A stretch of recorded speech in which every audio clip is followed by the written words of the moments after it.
पुण्य भरोसे लायक चीज नहीं है। जैसे महाराज नृग ने बहुत दान किया, भागवत में वर्णन है, बड़े अद्वितीय दानी, लाखों गौएं रोज दान करते थे, ब्राह्मणों को घर नगर सब दान करते, खूब ऐश्वर्यता चक्रवर्ती सम्राट थे। एक गलती हो गई, किसी ऐसे ब्राह्मण की गाय जो कभी दान नहीं लेते थे, उनकी गाय उनकी गौशाला में चली गई।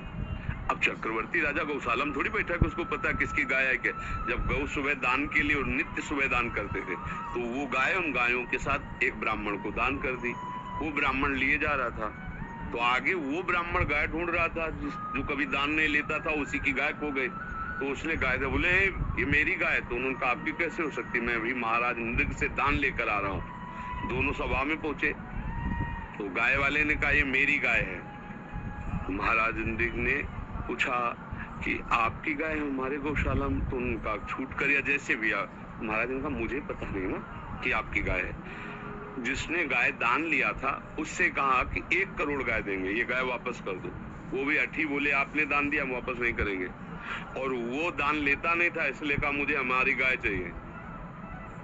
महाराज ने चुप केवल ऐसे देख को क्या उत्तर दे, कोई उत्तर ही नहीं बन रहा ना। जिसको गाय दी उसको दे रहे कि और गाय ले लो, ये गाय वापस कर दो, वापस नहीं कर रहा। और जिसकी गाय है वो दान लेता नहीं है, वो अपनी गाय लेना चाहता है। अब चुप रह गए, कोई निर्णय नहीं।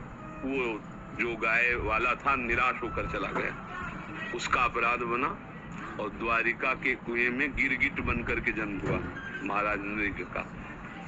पर ये है कि भगवान बड़े कृपालु हैं, देखा था कोई अपराध नहीं है, पर ऐसी गति को प्राप्त हुआ। तो एक दिन द्वारिका में यदुवंशी बालक खेल रहे थे, उन्होंने आके बताया भगवान को कि विशाल गिरगिट आश्चर्यजनक उसमें कुएं में पड़ा है, तो निकलवाया गया। यही भगवान की दृष्टि पड़ी थी, उनके अपराध नष्ट हुए और वो भगवत स्वरूप होकर के। तो उनका तुम कौन हो, तो बताया सबको कि मैं महाराज नृग हूँ, मेरे से इतना अपराध बन गया था तो गिरगिट बनना पड़ा।